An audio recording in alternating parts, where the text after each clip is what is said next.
Today we're going to try a slightly different tutorial all about creating botanical pigments using plants. And using plants for dyes and pigments is a very old tradition going back many hundreds of years. Liz has kindly allowed us to use some of the flowers from our garden to see what colours, if any, we can get. So I'm going to start by pouring just a little boiling water over each and then let them infuse.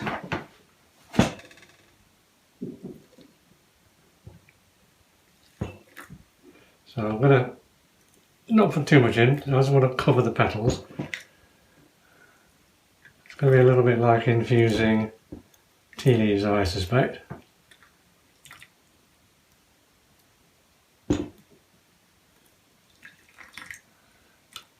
So just a tiny bit more, as long as the petals are reasonably covered, and we should get something, hopefully.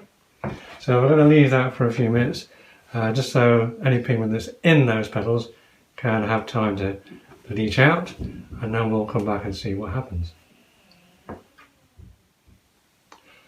So as you can hopefully see, we've just left these little pots for about 3 or 4 minutes, and colour is already starting to come out of the little flowers that we had to start with. Some quite strong, some quite pale, and some quite surprising results.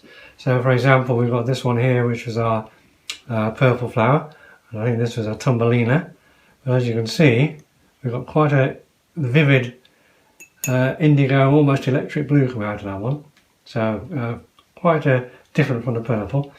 Others we have, for example, this one was a red Ipomoea, and the red's gone completely from the flower. We've got kind of sort of yellowish green from that one. So it does vary a lot. And this, I think this one we had, this is the Bidens, which has yellow and red petals. And as you might expect, red and yellow has produced kind of pale orange on that. So quite different results on each of them. The Lobelia here with Lobelia cardinal, which was a red one. Again, the petals have faded a lot. We've got a sort of pale pink on that. But one thing I will do in a minute, I'm just going to give them a little stir to try and encourage any more pigment to come out. But one of the things you might want to do, or might consider, there we go, is if you want a stronger pigment, use less water or more petals. Kind of like tea, I suppose. If you want a stronger tea, you use more tea, less water, so change the ratio a little bit. But it's always fun to experiment. So I'm just trying to see if I can get any more out of any of these. I think we've probably reached the max on that. And our little sort of peachy orange Bidens. Yep. There we go. This is the Helenium. Lovely yellow leaves. So we've got a pale sort of lemon yellow on that one. As I say, the Ipomoea is the most surprising. It's quite vivid red. Petals have now gone to that kind of almost an apple green, I guess. And right at the top here we have the Verbena, which was a whitey pink flower. And again we've got a kind of pale lemony green colour. Now I did want to produce a natural green from using a leaf. I know, for example, nettle leaves will produce a nice green colour because you get that from nettle tea. So this was a fairly soft, similar hairy leaf from the garden, a GM leaf, but nothing's happening with that at all. If I prod it, break it down, it's probably just too much, too hard for the boiling water to break down anymore. So we know that doesn't work. So what we're going to do is, next thing, we're going to line these up and have a go at painting them on just a standard watercolour paper and see what happens.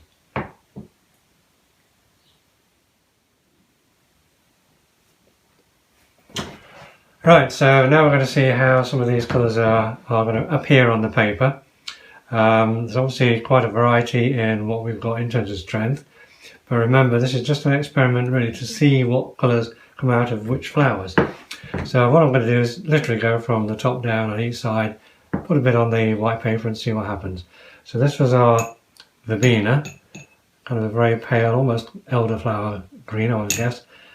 It's quite dilute, so we may not see much at all on there. So I can just about make out a pale, very pale yellow on that. But if I were to use that colour, I would definitely use less water more of the flowers, because it's quite a delicate little colour there, but there's a faint touch. This one was an overwhelming success, I think, the Thumbelina. Originally started out as a purple flower, and now it's produced this lovely sort of inky blue. And you can see that on there again. Even diluted like that, it's a really nice colour, but I think if we use more flowers, less water, that would be a lovely strong colour to use. So what's next? We've got the Helenium, which is our little yellow flower, complete with the flower head. And again, a little bit stronger than the Verbena at the top. Yeah, I can definitely see some yellow in there. Nice sort of pale lemon yellow. So I think that's one we could use with a stronger mix. So the Cosmos. The Cosmos started out as a purple flower, kind of lilac, I guess. What we've got out from there. Another yellowish tone, which is always surprising when you see a reddish flower or a purple flower that produces a yellowish tone. You never know what kind of pigment you're going to get. So it's always exciting, of course. You know, it's part of the reason why we do these experiments, things like this, to see what comes out. And of course, going back hundreds of years, there would be alchemists who a lot of artists would rely on for their pigments, and they know exactly what plants produce what colour dyes and so on and so forth. So that was the Ipomoea. Remember, the Ipomoea was a red flower, and it's produced again a very pale lemon colour. So, you know, we might want to give this one a miss. Now this one, the Bidens, which had the yellow and red petals, has produced a lovely sort of pale orange, almost peachy liquid. And again, a bit like the Thumbelina, I think this is one I'd definitely go for. Maybe with a stronger mix, so a little bit more of the petals, a little bit less of the water.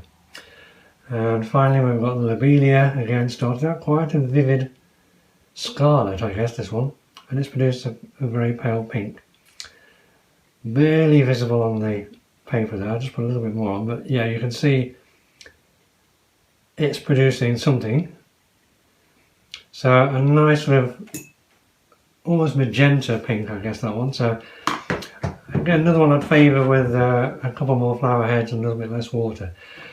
So a good thing to do, of course, is to make a note of which is which. So you know, I made myself a little chart of all these, so I know that when I want to try these for the next tutorial, which will be using them to actually do a little painting, then I can ask Liz for the appropriate ones. So remember, do experiment, go to your own garden, pick some flowers. If you're out on a walk, pick some wildflowers, bring them back, just drop a little bit of boiling water on and see what colour comes out. And then if you like the colour, don't use too much too soon, just try one or two different petals or one single head or something like that. And if you like the colour it produces, then you can make a stronger mix using more petals, more flower heads and slightly less water. But whatever you do, enjoy the experiment, it's great fun anyway.